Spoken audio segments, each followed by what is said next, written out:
Eh bien, bonjour à tous et à toutes pour ce deuxième webinaire organisé donc par Allcan. Je vais mettre le petit écran de présentation. Donc, la série des webinaires Agir pour les transitions environnementales. Aujourd'hui, on a la chance d'accueillir Emma Jagu qui va nous partager son expérience et puis elle est accompagnée de Colline Serralta qui un petit peu dans la même dynamique qu'elle. Donc, toutes les deux, vous nous expliquez un petit peu leur parcours et puis pourquoi elles sont intéressées, en particulier de participer au travers des COP, etc. Donc, un petit mot sur les webinaires pour ceux qui n'étaient pas là au premier.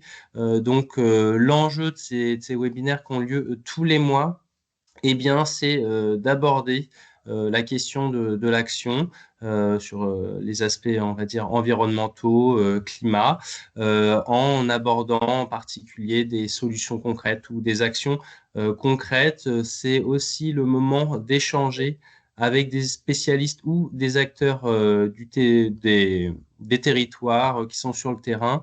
On verra pas mal de choses le mois prochain, ce sera plutôt avec une collectivité territoriale. Donc, on essaie d'ouvrir un peu le champ. Donc là, on reste dans le cadre académique. Le but, c'est aussi de confronter à la fois les constats scientifiques à ces réalités de terrain pour trouver les voies pour la mise en œuvre de solutions pratiques et puis efficientes aussi, et puis de donner à voir au travers d'illustrations, d'exemples, les solutions qui marchent, qui fonctionnent, notamment au niveau local, et discuter de la généralisation de ces solutions locales. Voilà, à présent, on va écouter Emma, donc, qui va nous parler de l'engagement des jeunes chercheurs et des étudiants au sein des universités. Elle va revenir donc sur son parcours et puis je vais la laisser se présenter. Je te laisse partager ta présentation et puis on t'écoute.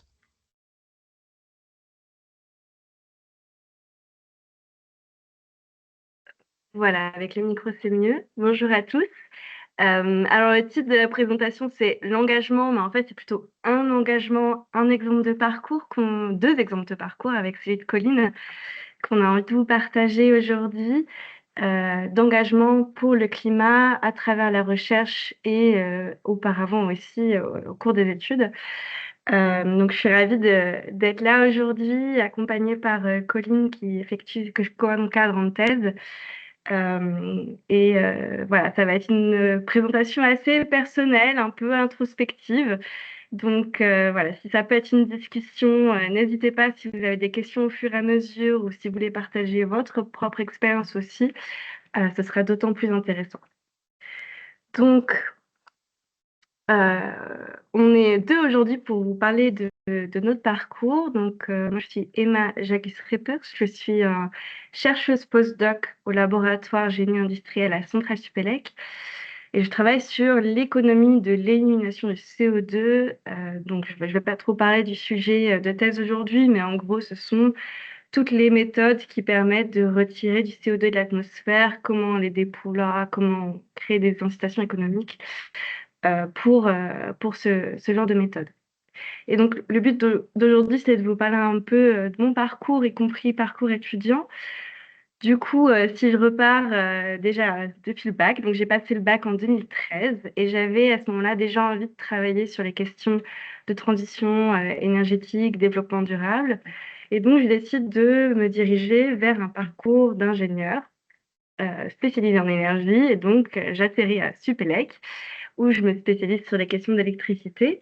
Et puis, j'avais envie d'en faire plus. Et donc, je candidate auprès du REFED, qui est aujourd'hui le RESES, le réseau étudiant pour une société écologique et solitaire, qui proposait, qui cherchait des représentants étudiants pour participer à la COP 22, du coup en 2016 à Marrakech, puisque après la COP 21 à Paris, il y a une vraie émulation au sein du milieu étudiant français pour s'impliquer au sein de la COP.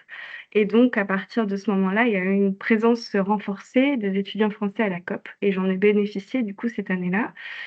Et j'ai représenté ce réseau étudiant et pu participer à des actions de plaidoyer sur les questions de l'éducation à l'environnement et au climat dans les contributions nationales déterminées.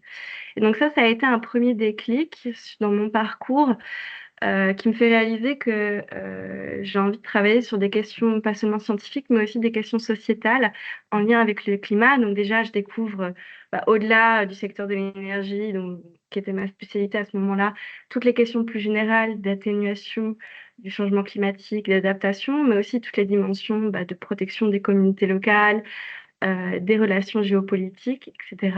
Et donc, ça m'ouvre vraiment mon champ de vision à ce moment-là. Ce qui fait qu'ensuite, je décide de continuer en master en économie de l'énergie et par la suite de continuer en thèse, puisque je me rends compte que j'ai envie de faire le pont entre les sciences et les décisions politiques, que c'est une interaction qui m'intéresse et je me dis que faire une thèse, se former à l'approche scientifique jusqu'au bout, c'est une façon d'aller vers cette direction-là. Et donc, voilà, je trouve ce sujet de thèse sur l'élimination du CO2 à l'époque avec l'IFP School, puisqu'il y a une thèse qui ouvre à ce moment-là sur ce sujet et je décide d'aller là-bas. Et puis, je continue cette interaction avec les décisions politiques, notamment avec la COP, parce qu'au cours de ma thèse, j'ai l'occasion de candidater à un appel à projet de la fondation de Centrale Supélec, qui propose de financer des projets en lien avec la transition écologique des enseignants et personnels de l'école. Et donc, je propose de faire candidater Centrale Supélec à un statut d'observateur à la COP, ce qui est possible pour les universités et les instituts de recherche. Et donc, grâce à l'appui de la fondation, à la fois administratif au départ et puis financier par la suite, j'ai pu lancer la création de la délégation de Centrale Supélec à la COP et faire en sorte que des étudiants et des chercheurs puissent aussi participer aux négociations internationales, comprendre ce qui s'y passe et faire dialoguer leurs travaux et ce qui se discute à la COP. Ensuite, à partir de là, je finis ma thèse. Je continue en postdoc à Centrale Supélec, toujours sur les mêmes sujets autour de l'élimination du CO2. Et s'ouvre un sujet de test CIFRE que je co-construis avec mon superviseur Yannick Pérez et Stellantis sur toujours les sujets d'élimination du CO2. Et on cherche un candidat. Et à nouveau, à travers la COP, je rencontre Colline Serralta qui donc finit par candidater sur ce sujet des thèses CIFRE et donc qui est maintenant doctorante au laboratoire génie industriel et je co-encadre cette thèse. Et elle a aussi un parcours très intéressant sur cette question de pont entre science et politique et donc je vais la laisser se présenter elle-même. Bonjour à tous, bonjour Emma, merci beaucoup pour me permettre de partager avec vous aujourd'hui un petit peu mon parcours. Donc, mon parcours a aussi assez tôt été influencé par les enjeux environnementaux, mais d'une manière assez différente de celui d'Emma. Moi, j'ai fait une école de management que j'ai rejoint après ma classe préparatoire. Et en fait, c'est à ce moment-là, dans les associations, que j'ai découvert les métiers de la RSE. J'ai fait du conseil en RSE à l'échelle associative, donc c'était quelque chose qui était bénévole. Donc on allait voir des toutes petites structures pour les accompagner dans leur transition, des entreprises, des TPE qui n'avaient pas forcément les moyens de se payer des vrais consultants. Et donc c'est ça qui m'a fait découvrir les enjeux environnementaux. C'est dans ce cadre associatif que j'ai commencé à me former avant de pouvoir de pouvoir commencer à prendre des cours qui se spécialisent un petit peu là-dessus. Et donc pour ceux qui ont fait une école ou pour ceux qui sont encore étudiants, et notamment à Centrale Supélec, vous le savez probablement, l'écosystème des associations étudiantes, c'est quelque chose qui est extrêmement vivant, et qui a un petit monde. Donc en fait, j'ai aussi, dans ce cadre-là, dans ce cadre associatif, j'ai aussi fait partie du conseil d'administration du RESES dont parlait Emma tout à l'heure, et qui m'a permis un petit peu de changer d'échelle, de découvrir ces sujets de COP, de découvrir qu'on pouvait qu'ils étaient atteignables pour des étudiants de 20 ans. Il était possible d'être observateur et d'aller dans ces endroits. Et donc, j'ai commencé effectivement à également aller à la COP. Mais ensuite, le problème de l'engagement associatif étudiant, c'est que quand les études se terminent, ils s'arrêtent. Et donc, j'ai eu, quand tous les mandats associatifs se sont terminés, puisque j'avais eu l'occasion de prendre la présidence de l'association dont je vous parlais tout à l'heure, euh, il y a eu un vide dans l'engagement bénévole, dans l'engagement environnemental. Et donc, même si je continuais à l'avoir dans mes études, je trouvais que ça manquait dans mon action au quotidien. Et donc, c'est pour ça que la suite logique que moi j'y ai trouvée, ça a plus été la politique.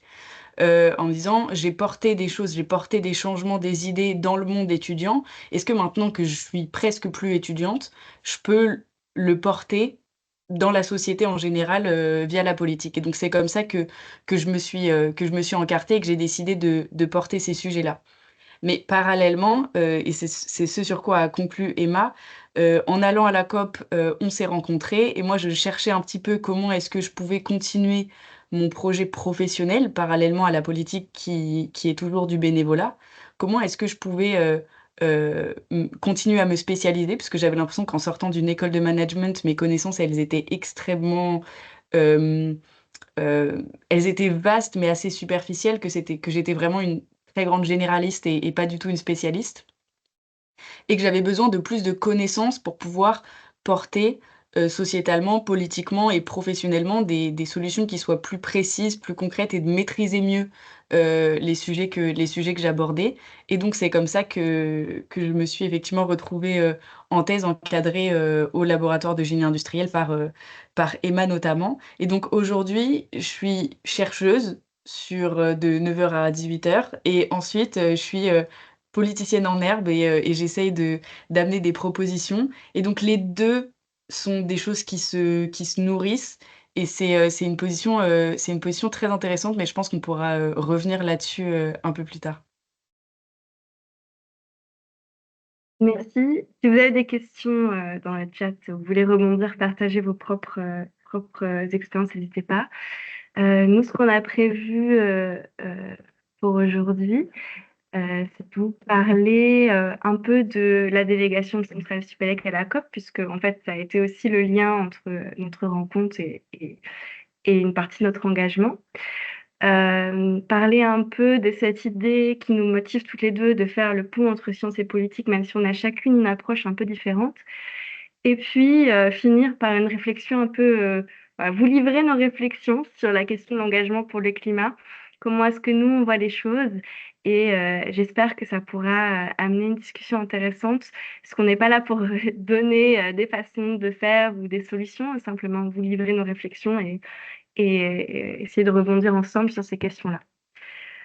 Donc pour parler un petit peu de la délégation de Centrale Supélec à la COP, je pense que, si vous êtes là, probablement vous savez déjà un peu comment fonctionne la COP. Il y a eu, en 2015, une avancée importante qui a été l'accord de Paris avec, un objectif de limitation du réchauffement climatique à 2 degrés Celsius, de préférence en dessous de 1,5 degrés Celsius, continuer les efforts. Et un élément clé qui est que chaque pays doit soumettre son objectif de réduction d'émissions et ses objectifs climatiques tous les 5 ans dans le cadre d'une contribution déterminée au niveau national.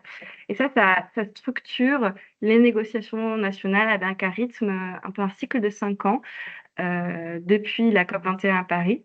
Donc, on a des communications, des stratégies nationales, et puis un bilan mondial qui a lieu 3 ans après, et puis une communication des contributions nationales déterminées, etc. Ça se boucle comme ça. Et donc, même si l'accord de Paris a été négocié en 2015, bon, il restait plein de choses à préciser. Il y a certains axes de l'accord de Paris qui ont été terminés que très récemment. Mais même en ayant un accord qui est déjà négocié, il reste des choses à discuter tous les 5 ans avec les nouvelles contributions nationales déterminées et les bilans mondiaux.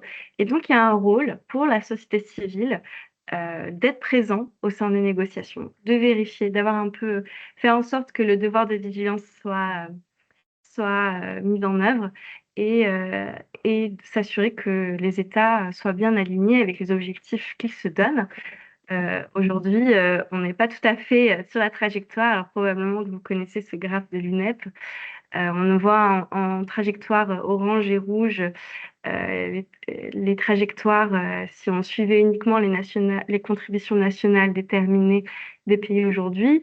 Et puis dans les zones bleues et vertes, là où on devrait être sur les réductions d'émissions, si on voulait réellement limiter le réchauffement climatique à 2 degrés Celsius et 1,5 degré Celsius.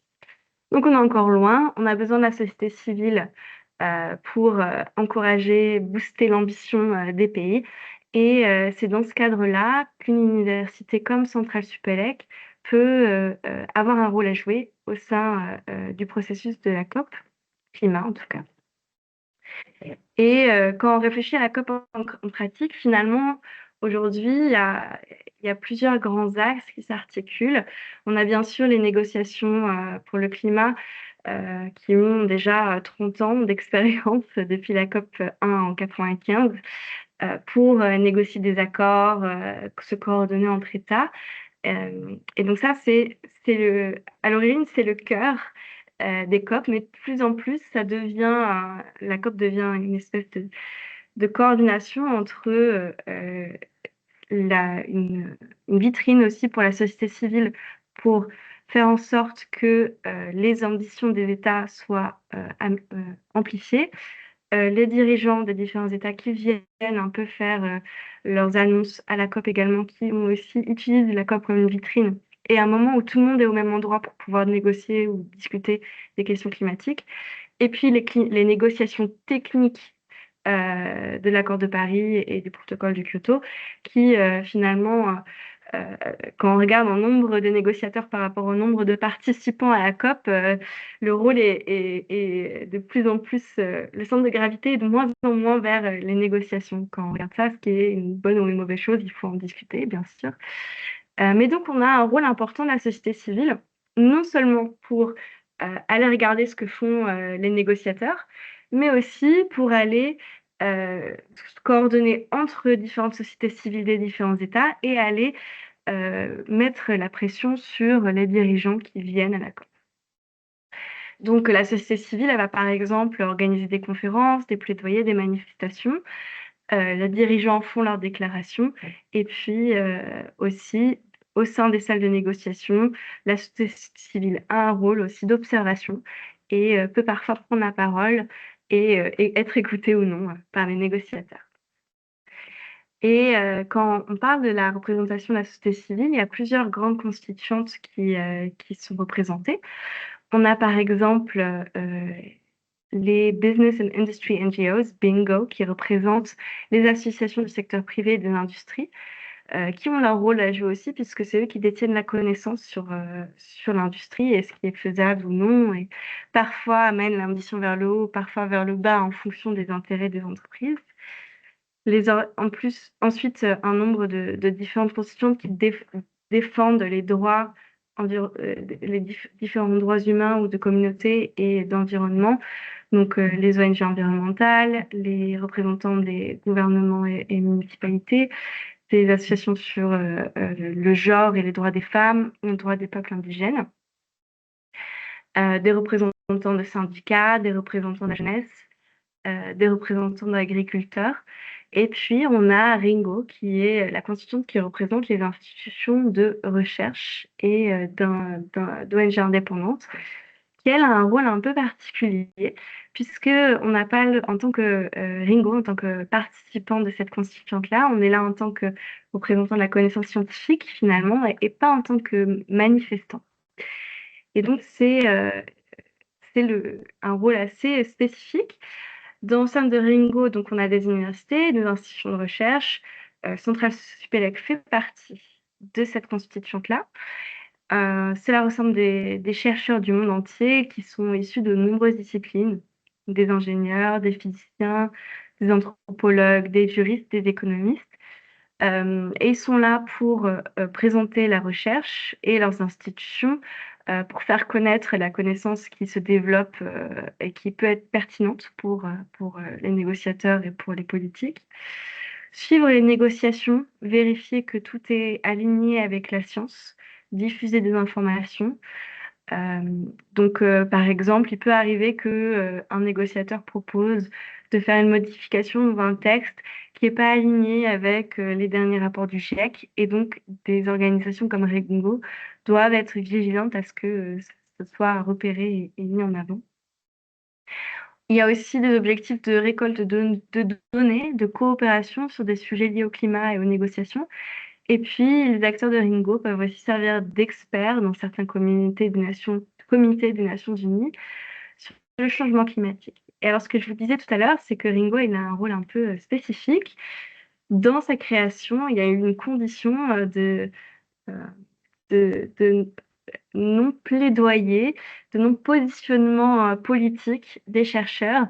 Le raisonnement, c'est que dans la recherche, on a plein de types de positionnements différents, et puis on ne peut pas dire que les universités du monde entier réussissent à se mettre d'accord sur un positionnement à défendre dans les négociations. Et donc, ça a été un petit peu à la genèse de Ringo, l'idée que ce n'est pas une constituante militante, c'est une constituante qui est là pour représenter la connaissance, la transparence, et puis la science, mais pas de position politique. Donc, ça crée un rôle assez spécifique, et donc les chercheurs qui veulent s'engager, être militants, ils doivent le faire à travers d'autres associations, d'autres constituantes ou à titre personnel. Ils ne peuvent pas parler au nom de la constituante Ringo, ce qui n'est pas le cas pour d'autres constituantes qui peuvent, par exemple, prendre la parole au cours des négociations pour défendre une position. C'est un peu la spécificité de Ringo. Maintenant, si on parle du rôle de Centrale Supélec à la COP, donc la délégation, comme je vous le disais tout à l'heure, elle a été créée en 2021. La première participation qui a eu lieu, c'était à la COP 26 à Glasgow. Et depuis, on a pu envoyer 13 étudiants ingénieurs, 7 doctorants, 5 chercheurs qui ont pu découvrir les négociations. Alors, les étudiants, souvent, essayaient de se raccorder aux associations plutôt étudiantes pour pouvoir porter des messages en lien avec la jeunesse et les étudiants français. Les doctorants et les chercheurs avaient plutôt un mandat de scientifique, de récolte de données, de compréhension des négociations pour faire dialoguer leurs recherches avec la politique pour le climat. Et donc, on a eu comme ça des essais d'action. Donc, par exemple, des présentations à des événements au sein de la COP. Moi, je coordonne aussi un groupe thématique de chercheurs à la COP sur un sujet, le sujet des marchés carbone. Les étudiants ont pu organiser des conférences. Une conférence qui a très bien marché, par exemple, c'est une conférence qui a été organisée après la COP 27, où ils ont pu inviter Barbara Pompili et puis une représentante du RAC. Et d'autres façons aussi d'amener la COP à l'école, c'est à travers des actions pédagogiques. Donc, on a par exemple organisé des modélisations de la COP pour des classes d'étudiants pour faire un peu comprendre comment fonctionnent les négociations pour le climat. Donc, voilà un peu les actions. Après, il y a eu aussi des réflexions sur quelles sont les limites d'une participation des centrales Supélec à la COP, puisque finalement, les étudiants ingénieurs, certains sont engagés, mais souvent, on n'est pas non plus sur une organisation militante très, très approfondie, parce que par manque de temps, tout simplement, les étudiants ont beaucoup d'activités et d'exigences académiques aussi. Et donc, les étudiants qui ont pu participer à la COP ont souvent regretté de se sentir un peu inutiles, d'arriver à la COP et puis de ne pas trop savoir quoi y faire. Parce que pour pouvoir monter un projet de plaidoyer et de défense d'un positionnement en tant qu'étudiant, ça requiert un travail important qui doit être sur la durée, et donc ça requiert de pouvoir mobiliser les étudiants sur un temps long. Et ça, c'est quelque chose on essaie de construire petit à petit, mais qui n'est pas encore tout à fait mis en place. Et quand on fait la balance entre la participation d'étudiants et puis le bilan carbone de faire participer des étudiants dans des pays comme l'Égypte, le Brésil cette année, les Émirats arabes unis l'année dernière, il y a 2 ans, ou l'Azerbaïdjan, bah, finalement, le bilan, on n'est pas sûr qu'il soit suffisant, que ça justifie d'envoyer des étudiants qui finalement finissent par être un peu des touristes de la COP. Ce qui est un peu le problème que je vous mentionnais tout à l'heure quand je disais que les négociateurs, ils sont de moins en moins nombreux par rapport aux représentants de la société civile et des entreprises, etc. On a un peu un tourisme de la COP qui se développe aussi avec des personnes qui finalement sont peu formées et qui ont peu de compréhension des négociations elles-mêmes. Et donc, pour éviter de contribuer à ça, on a décidé de ne pas envoyer des étudiants quand le bilan carbone est trop important.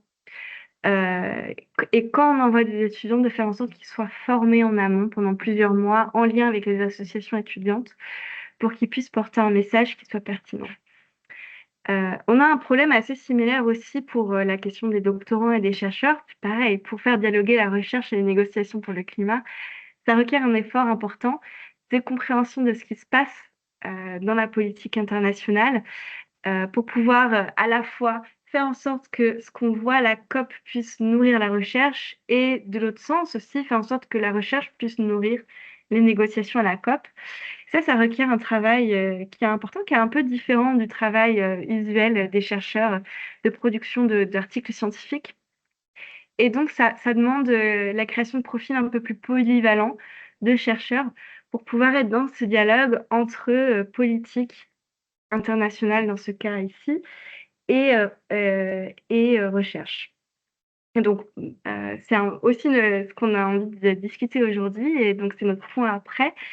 Comment est-ce qu'on fait en sorte de faire monter en compétence les jeunes chercheurs sur des sujets politiques pour qu'on puisse avoir un langage commun et faire en sorte que la connaissance qu'on crée à travers nos recherches puisse arriver jusqu'aux décideurs politiques.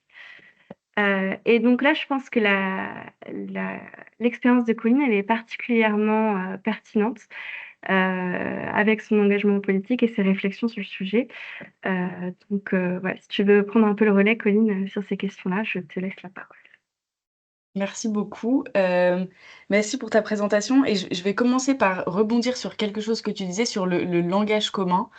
Nous, on fait de l'économie, donc déjà, c'est ça on a un petit peu de la réglementation dans notre scope de recherche. Les climatologues, c'est encore moins vrai et plus on est dans des sciences dures qui traitent des enjeux environnementaux et plus loin on est, du langage de la politique internationale qui est le langage de la diplomatie, qui est le langage qui fait qu'une virgule change tout le sens du texte, que, un mot peut, augmenter ou baisser, l'ambition d'un texte, alors même qu'ils ont l'air d'être des synonymes, mais qui ne le sont pas, dans ce langage-là. Et la politique, c'est encore un enjeu différent et je pense que au-delà du même sujet qui existe sur les négociations internationales, qui est celui d'identifier les besoins de la société et des décideurs et ensuite d'essayer aussi de traduire la recherche, dans des langages et dans des formats, qui sont ceux auxquels les décideurs sont habitués et en l'occurrence les décideurs auxquels on s'adresse, donc soit des diplomates, soit des décideurs politiques. Il y a des postures aussi qui sont très différentes. La posture de la négociation internationale, c'est une posture du consensus. On cherche à savoir, ce qu'on a en commun, quel est le plus haut niveau, quel est le niveau le plus ambitieux sur lequel on peut tous se mettre d'accord. La science, c'est une posture de doute. Jusqu'où est-ce qu'on peut pousser, pour vérifier que ce qu'on dit, on en est certain et quelles sont les hypothèses et de faire attention de bien mettre, en lumière les hypothèses qu'on prend et de pas risquer, de prendre pour un fait quelque chose qui en fait est une hypothèse dans une réflexion. À l'inverse, la politique, c'est une posture de certitude et c'est une posture de qu'est-ce qui nous différencie, des propositions que vont faire d'autres partis politiques.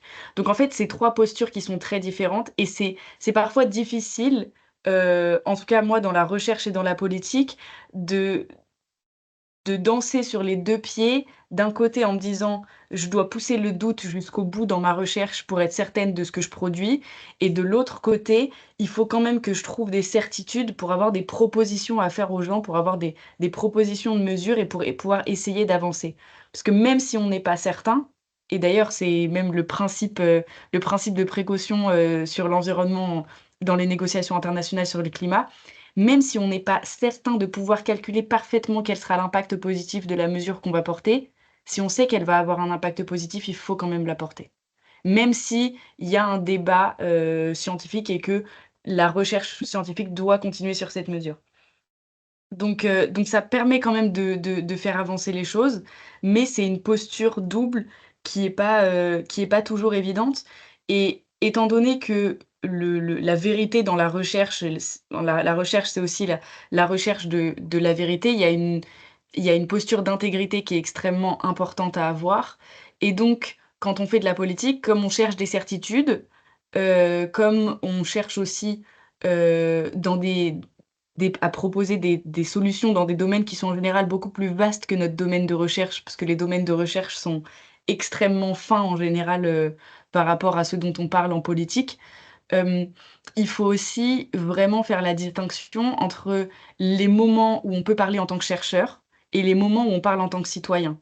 Et faut aussi faire cette gymnastique dans sa tête, entre les moments où on parle en tant que citoyen, où on donne des certitudes en tant que personne engagée en politique, et les moments où on peut parler en tant que chercheur parce que c'est effectivement un domaine sur lequel on a fait de la recherche, c'est effectivement un domaine sur lequel on est expert. Donc les liens entre les 2 sont très importants. Je pense que dans tous les cas, maîtriser la littérature, maîtriser une littérature et savoir lire de la littérature scientifique, c'est toujours utile, en politique, dans les négociations internationales, et il faut faire ce lien parce que c'est des formats que les diplomates, que les politiciens n'ont pas vraiment l'habitude sur lesquels ils n'ont pas l'habitude de s'appuyer. Hem, mais voilà, ça demande aussi une gymnastique intellectuelle qui est, extrêmement enrichissante, mais il y a pas une symbiose parfaite, et le pont n'est pas forcément très naturel en termes de posture intellectuelle. Merci, Colline. Je pense que je te rejoins aussi sur ces questions-là mais je pense que c'est un pont qui est important à faire tout de même pour que les différentes sphères, continuent à rester connectées, à rester en communication.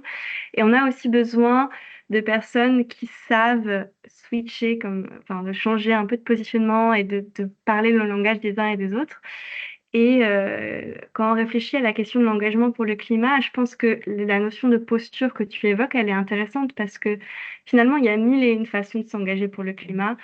Et personnellement, par exemple, je me sens pas spécialement très militante, même si je pense que on a vraiment besoin de militants aussi. Et une chose que j'ai trouvée utile pour réfléchir à l'engagement, c'est du coup reprendre ce qu'on voit à la COP, qui sont les différentes parties prenantes de la société civile et parties prenantes des pays, et leurs différents rôles, et se rendre compte que chacun a un rôle utile, que chaque individu dans chaque groupe se sent probablement engagé pour le climat, puisque engagé, ça veut dire aussi dédier son temps et son énergie à une cause que l'on juge importante, que l'on juge cruciale, parce que on veut contribuer à faire en sorte que ça ne devienne pas catastrophique. Et donc, chacun a son rôle à jouer et son positionnement différent. Et si on pense par exemple aux associations de défense de l'environnement et des droits humains, heu, c'est finalement un peu les spécialistes de la position radicale pour faire bouger l'inertie des décisions. Parfois, les négociateurs et les politiques peuvent être même un peu frustrés que c'est jamais assez pour les associations de défense de l'environnement et des droits humains. Mais en même temps, c'est ce qu'il faut. Parce que sinon l'inertie elle est grande et on a besoin, d'un un nombre de radicaux qui poussent de plus en plus loin l'action pour le climat. et à travers le militantisme, à travers des actions visibles. Mais tout le monde n'a pas besoin d'être dans cette catégorie-là. Et donc, personnellement, par exemple, moi, je me sens plus à l'aise, peut-être dans une position de sécurité, qui est celle de la recherche, où on se mouille un peu moins. Est-ce que c'est une question euh, de manque de courage ou pas? Ça se discute. Mais en tout cas, quand on est dans une institution de recherche, qu'on travaille sur la connaissance, on cherche à produire des connaissances scientifiques qui vont pouvoir être utiles pour la compréhension de l'enjeu et pour la prise de bonnes décisions. Mais finalement, en tant que chercheur, comme disait Colline tout à l'heure, on a cette culture du doute. Et donc, les positions radicales, elles sont difficiles à prendre dans une culture de doute. Et donc, quand on veut être militant, ben, on va être obligé de se rapprocher d'un autre type d'engagement. Et certains chercheurs font très bien les deux, et comme le disait Colline tout à l'heure, switch entre les différents positionnements. Ensuite, on a les associations du secteur privé et des industries. Je pense que ça, c'est important à mentionner aussi, surtout pour peut-être les étudiants dans l'auditoire qui vont peut-être quand même se dédier au secteur privé. Il y a des leviers d'action qui sont importants. Et finalement, ils sont là à la COP. C'est pas pour rien, c'est parce que c'est eux qui détiennent aussi la connaissance de l'industrie, la connaissance des procédés, de ce qui peut changer et de comment cela peut changer. Et donc, on a besoin aussi de ces acteurs-là. Après, ils ont un levier important parce qu'il y a le financement, il y a l'action qui est possible, mais il y a les limites qui sont les limites des intérêts des entreprises pour lesquelles les individus ces institutions-là travaillent. Et donc, voilà, il faut composer entre les leviers importants et les limites importantes aussi. Et je pense que c'est un peu la même chose, que ce soit pour les négociateurs ou les décideurs de politique publique. Il y a des leviers importants, mais aussi toujours la limite de travailler dans le cadre des intérêts des pays pour lesquels on travaille. Donc, il peut y avoir des individus qui sont très engagés pour le climat, qui sont des négociateurs pour l'Arabie Saoudite, par exemple, qui pourtant ont des convictions climatiques importantes, mais ils doivent agir dans le cadre des intérêts de leur pays. Et donc tout ça, ça compose une image qui est un peu moins noire ou blanche de l'engagement pour le climat. Je pense qu'il est, comme voilà, je peux peut-être répéter, mille et une façons de s'engager et chaque rôle peut avoir une utilité et on n'est pas obligé de s'enfermer dans un rôle ou un autre. On peut trouver le rôle qui nous convient le mieux. Et donc voilà, c'était un peu les réflexions que je voulais partager. Je ne sais pas si Colline, tu veux rebondir sur ce sujet. Je pense que tu as tout dit, merci beaucoup. Peut-être pour rebondir sur ce que tu disais au tout début de ta deuxième intervention, quand tu disais que c'était un pont qui était important, même s'il n'était pas naturel, je pense qu'il est d'autant plus important qu'il n'est pas naturel. Et que c'est d'autant plus important qu'il y ait des gens qui prennent ces postures-là et qui fassent ces ponts que c'est pas évident de le faire. Si c'était simple, il n'y aurait pas forcément besoin de grand engagement pour le faire. Par exemple, les associations du secteur privé et les industries discutent déjà avec les politiques par plein de canaux. C'est pas un lien sur lequel il y a besoin de faire beaucoup de travail. C'est un lien préexistant qui est assez naturel. Mais par contre, entre les autres, c'est plus, c'est moins, c'est un petit peu moins le cas. Eh bien, Colline et Emma, je vous remercie beaucoup. Je vois que ça réagit déjà pas mal. Moi, j'ai aussi pas mal de questions pour vous deux, mais je vais déjà lire à la fois des questions et des témoignages. Donc, on a Nathalie Denoblet qui vous pose une question assez précise sur le rôle notamment des scientifiques au sein des COP, donc dans le groupe Ringo. Donc, sa question, c'est les décideurs et négociateurs viennent-ils réellement assister aux side events de Ringo? Donc, dans son expérience à elle, qui est unique au sein de la COP13 pour la biodiversité, ce qu'elle s'est aperçue, ce qu'elle a constaté spécifiquement pour cette COP13 pour la biodiversité, c'est qu'ils étaient absents de ces événements et donc elle se pose la question de comment renforcer l'utilité de Ringo dans ce cadre-là. Alors, je peux peut-être commencer. Je pense qu'il faut. Alors, je suis jamais allée à la COP biodiversité. La COP climat, c'est quand même beaucoup, beaucoup, beaucoup, beaucoup de side events. Donc, effectivement, ils peuvent pas être partout, surtout quand on pense qu'il y a plus, je ne saurais pas dire un ordre de grandeur là entre les deux, mais il y a plus de représentants de la société civile que de négociateurs aujourd'hui. Donc, ils ne peuvent pas être sur tous les fronts. Peut-être qu'ils peuvent faire plus. Une façon de faire en sorte qu'ils fassent plus, c'est de les inviter dans les panels, en fait, et de faire en sorte qu'ils soient dans la discussion. Moi, j'ai pu participer sur la question des marchés carbone à des panels où les négociateurs étaient invités dans les side events pour parler et dialoguer avec Ringo, mais aussi d'autres constituantes. Donc ça, c'est une façon de les faire venir. Surtout que finalement, ils sont assez demandeurs d'expertise souvent, parce les négociateurs ont un travail phénoménal à faire, où on leur demande de prendre des décisions sur des choses qui sont très pointues, et ils ont besoin en fait de dialoguer avec des experts. Et donc je dirais que faut réussir à créer un lien avec les négociateurs, les inviter au side event, sinon en tant que panéliste. Et c'est vrai que sinon c'est un peu difficile de les faire venir en tant que spectateurs parce qu'ils ont un agenda qui est tellement bondé que c'est compliqué. Et donc voilà, pour créer ce lien entre les négociateurs, moi ce que j'ai vu au sein de Ringo, Ringo, en tant que constituante, ne peut pas, comme je disais, être une représentante, porter un message politique, mais les chercheurs individuels le peuvent. Donc, on a des collègues qui sont en lien avec leurs délégations nationales, qui connaissent les négociateurs de leur pays et qui communiquent leurs avis sur les négociations en cours. Donc voilà, des collègues qui vont régulièrement envoyer une petite note une page ou 2 pages sur leurs avis sur les négociations en cours. Et donc ça permet de créer un lien. Et ensuite, pour les inviter au side event, ça permet d'avoir un point de contact. Colline, je ne sais pas si tu as vu d'autres pratiques. Non, pour moi, tu as tout dit. Vraiment, effectivement, tisser du lien avec les négociateurs pour pouvoir aussi les voir en dehors, avant et après, parce que Oui. ces 2 Oui. semaines-là, c'est vraiment les pires de leur année. Donc je pense que pour avoir un vrai impact, c'est plus intéressant d'avoir un lien avec eux, On autour arrive. que vraiment à la COP. Merci pour vos réponses à toutes les deux. Je vais continuer. Donc, Nathalie nous partage également un retour d'expérience, puis après, je prendrai une autre question. Donc, là, c'est à propos de la question du pont entre les sciences et puis les décisions politiques ou le monde politique.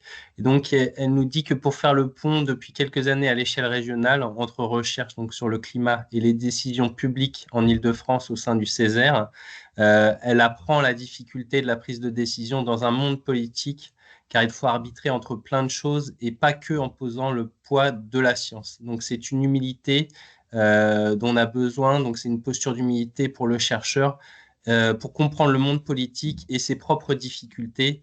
Nous devons donc, nous chercheurs, apprendre aussi à peser le mettre en avant la substantifique moelle de nos messages. Donc effectivement, mais c'est aussi une question de fonction, c'est-à-dire que le chercheur et le politique n'ont pas les mêmes rôles aussi au sein de la société. Donc, produire de la connaissance et prendre des décisions, c'est pas strictement la même chose, c'est pas la même nature. Donc, c'est peut-être aussi cela. Maintenant, je prends la question de Mathilde. Donc, bonjour, j'ai un peu de mal avec la compréhension du pont posture-chercheur, posture politique que vous évoquez. Est-ce que vous pouvez éclairer sur les limites que pose la posture de chercheur? Est-ce que vous pensez qu'on convainc moins avec une posture de chercheur? En quoi? Merci pour vos contributions. Donc c'est plus pour Colline là, je suppose. Merci pour votre question. Alors, les limites que pose la posture de chercheur, je pense que c'est celle de l'intégrité. C'est-à-dire, est-ce qu'on convainc moins avec une posture de chercheur? Non, je pense pas. Je pense qu'on convainc mieux. Mais justement, il faut du coup faire attention aux sujets sur lesquels on a le droit de parler en tant que chercheur, parce qu'on est expert du sujet, et les sujets sur lesquels on n'a pas le droit de parler en tant que chercheur, parce que ce serait s'octroyer un titre qui n'est pas le nôtre. Hem, Moi, je fais de la recherche en économie du carbone sur l'élimination du CO2. C'est un sujet sur lequel je peux parler en tant que doctorante. En revanche, quand, je dis qu'il faut quand je cite le rapport du GIEC, je le dis pas en tant que doctorante. Parce que même si le rapport du GIEC, c'est une source scientifique, moi, j'ai pas une formation en sciences dures, j'ai arrêté les SVT en seconde, donc j'ai absolument pas la posture de pouvoir dire que je lis ces rapports-là et que je les cite en tant que scientifique. Et donc, en fait, je pense que c'est vraiment l'intégrité scientifique qui joue et qu'elle est absolument nécessaire à garder pour connaître ses propres limites et savoir sur quel sujet est-ce qu'on peut parler en tant que chercheur. Mais je pense que ça permet de convaincre mieux, c'est justement pour ça qu'il faut le faire correctement. Et Maj, peut-être que tu veux réagir aussi sur le sujet. Ouais, peut-être juste un petit truc à rajouter sur ça, c'est que quand on parle avec des décideurs publics, souvent ils veulent des chiffres, ils veulent des choix, ils veulent je dois faire A ou je dois faire B. Et en tant que scientifique, on peut difficilement leur dire faites A ou B. On va leur dire si vous faites A, il y aura telle et telle conséquence. Si vous faites B, il y aura telle et telle conséquence. Mais le choix de quelle direction est la meilleure à prendre, c'est un choix politique finalement d'arbitrage entre différents objectifs qui ne sont pas toujours compatibles les uns avec les autres. Donc je pense que c'est ça aussi la différence. euh, que du coup, quand on veut adapter son discours, il faut faire attention que ce que les politiques veulent entendre, c'est un choix entre A ou B. Et ce que nous, en tant que scientifiques, on peut leur dire, c'est simplement A, c'est ça, et B, c'est ça. Voilà ce qu'on sait sur ces deux positions-là. Mais pas leur dire, en tant que scientifique, je vous dis que B, c'est la bonne solution, si on n'a pas des raisons vraiment fondamentalement ancrées dans la science de dire que il vaut mieux faire telle chose ou telle autre. Donc je pense que voilà, je sais pas si c'était très clair ma façon de le dire, mais je dirais qu'il y a aussi ce distinguo à faire et cette traduction entre les deux aussi. Bien, merci. Si, Emma, c'était clair, mais je pense que ça revient toujours sur cette nature et ses fonctions, en gros, de scientifique, qu'est-ce qu'il produit, pourquoi il les produit, et puis les politiques aussi, qu'est-ce qu'ils proposent et pourquoi. Une autre question donc, de François Dulac. Donc, bientôt 10 ans après l'accord de Paris, les émissions de gaz à effet de serre continuent à augmenter. La neutralité scientifique type Ringo a-t-elle vraiment un autre effet que contribuer à laisser dériver le dérèglement climatique? Et reste-t-il un doute sur le fait que cela est au détriment de l'intérêt général de l'humanité? Si je comprends bien la question, c'est est-ce que vu l'urgence de la situation, ça ne justifierait pas que les scientifiques deviennent militants, plus militants dans leur positionnement?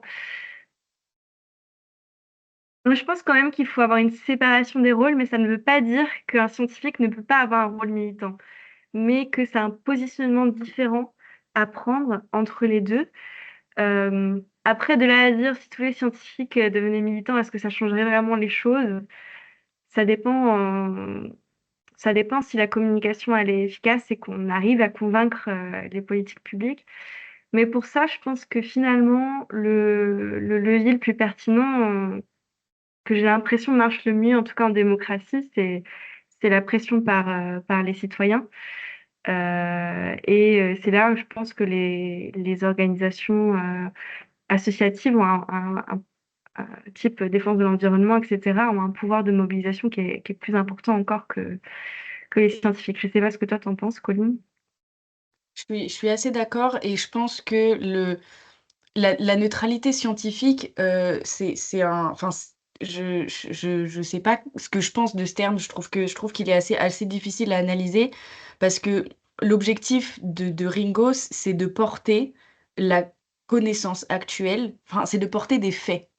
Donc je vois pas comment est-ce qu'on peut avoir une autre posture que celle de porter les faits. Hem Le risque, si on voulait faire plus, ce serait qu'il y ait une perte de confiance des institutions scientifiques, de la part des décideurs, contre lesquels, entre guillemets, on essaye de se battre.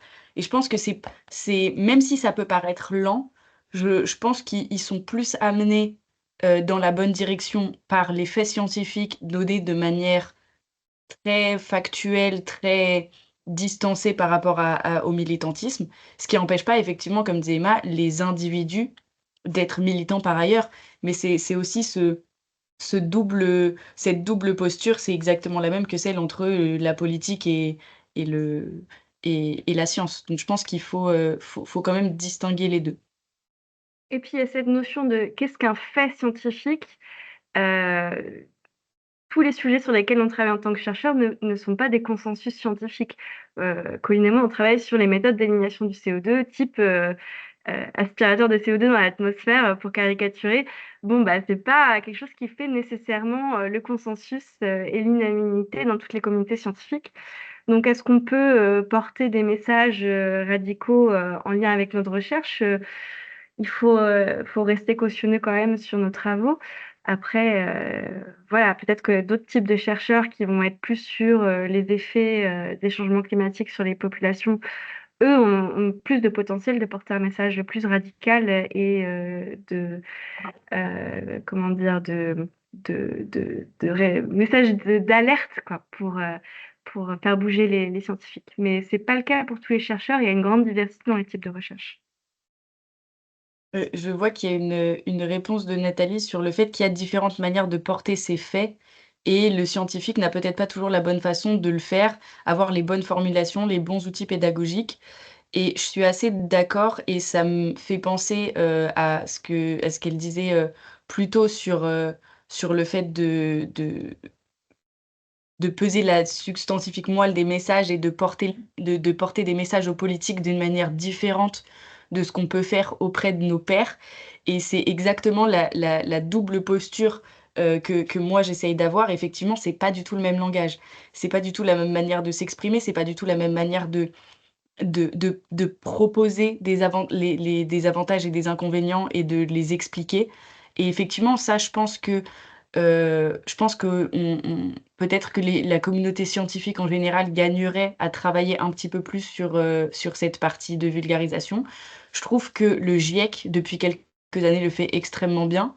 Maintenant, sur les 2 derniers rapports du GIEC, on a eu, tous les scientifiques français qui étaient gros contributeurs des rapports, qui sont allés sur les plateaux télé, qui sont allés sur des podcasts, et je pense que ça, c'est quelque chose qui aide énormément parce que justement, on va faire de la vulgarisation, mais on va aussi s'adresser d'une part aux décideurs politiques, mais aussi à la société civile et lui donner des armes pour ensuite qu'elle puisse, mettre la pression aux décideurs.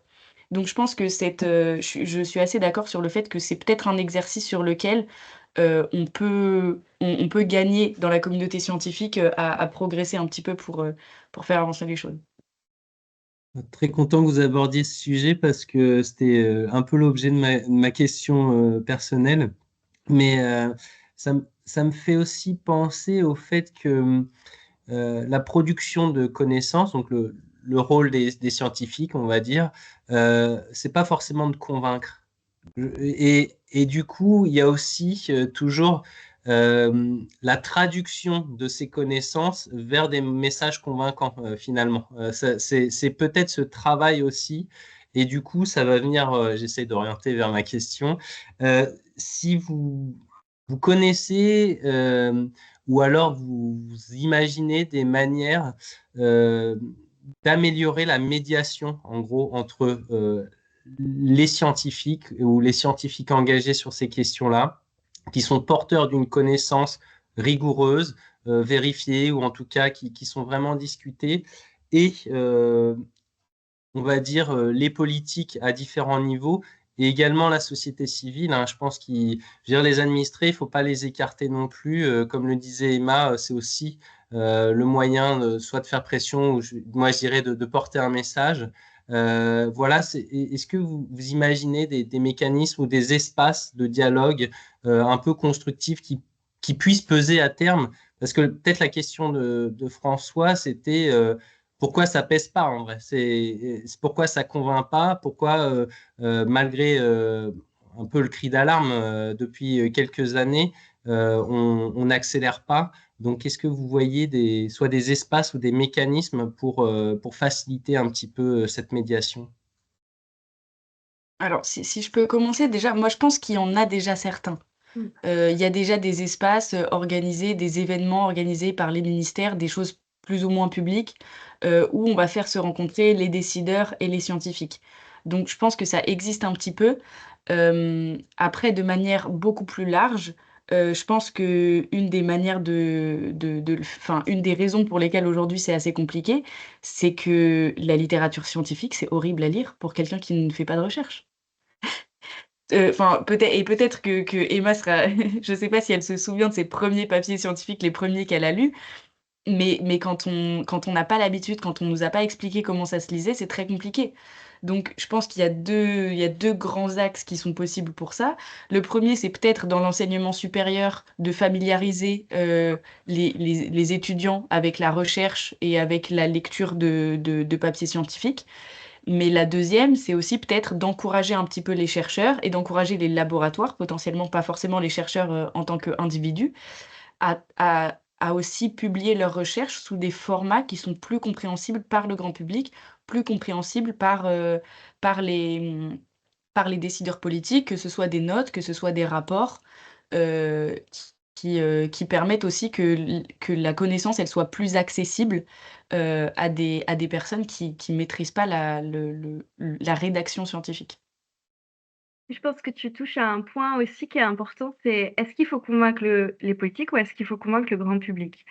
Parce que finalement, je pense que les décideurs, les personnes qui sont dans les ministères, sont souvent assez au fait, des différents faits scientifiques déjà, euh, mais agissent dans un environnement contraint.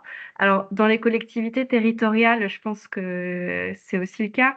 Peut-être pas forcément dans toutes les collectivités, mais finalement, on agit dans un environnement contraint où il y a différents objectifs qui ne sont pas toujours en adéquation avec les objectifs environnementaux. Et si on ne comprend pas bien les conséquences de long terme de ces objectifs environnementaux, en tant que le grand public n'a pas forcément une vision positive de la question de l'action climatique, quand on demande à son voisin ou à sa grand-mère ce qu'elle en pense. Bah, des fois, c'est un peu la fin du mois ou la fin du monde quoi, qui arrive. Et donc, je pense qu'il n'y a pas seulement un enjeu de médiation envers les décideurs, il y a aussi un enjeu de médiation envers le grand public. Si on arrive à faire parvenir des messages sur l'action climatique qui soient scientifiques, mais aussi porteurs d'espoir un peu, je pense, en plus de l'alarme, peut-être qu'on arriverait à mieux engager l'opinion publique qui, elle, ensuite, a un effet important sur les décisions politiques. Donc, voilà, je dirais que ça aussi, la question de la médiation pour le grand public est importante, à travers les podcasts, comme on dit tout à l'heure. Eh bien, merci à toutes les deux. Je vous donne une dernière réaction de Nathalie Denoblet. Donc, elle répondait à Colline. Donc, tu as raison, Colline. D'où le rôle des structures d'interface comme le GREC, les Grecs, les groupes régionaux d'expertise sur le changement climatique qui doivent traduire ces messages en ligne directrice et en documents d'aide à la décision. Donc, ceux qui ont les moyens de faire bouger les choses, ce sont ceux qui ont les moyens, c'est-à-dire les entreprises. Alors là, c'est encore un autre sujet. Donc, un travail identique doit être fait à leur égard. Donc, effectivement, pas viser uniquement la cible des décideurs politiques, mais l'ensemble de la société finalement et de ceux qui pèsent sur les décisions. Donc, ces différents groupes à la fois des entreprises et puis diverses. Hein, entre les secteurs, ils ne sont pas forcément d'accord entre eux parce qu'ils n'ont pas les mêmes intérêts. Donc, ça reste des arbitrages. Bon, on arrive à la fin de ce webinaire. Je vous remercie chaleureusement toutes les deux pour le temps que vous nous avez dédié sur ce retour sur vos parcours extrêmement intéressants, extrêmement complémentaires l'une et l'autre. Hein. Vraiment, on voit la jonction aussi, comment ça s'est retrouvé au travers des COP et de votre engagement. Et bah, ça fait très plaisir à voir. Et puis, au plaisir d'échanger à nouveau. Si vous avez d'autres questions, vous pouvez nous écrire. On les transmettra à Emma et à Colline sans faute. Et puis, bah, je vous dis au mois prochain où on recevra une compagnie, on va dire, associative qui promeut les énergies renouvelables sur leur secteur. Donc voilà, à très bientôt et puis bonne journée. Merci Merci beaucoup. beaucoup. Bonne journée.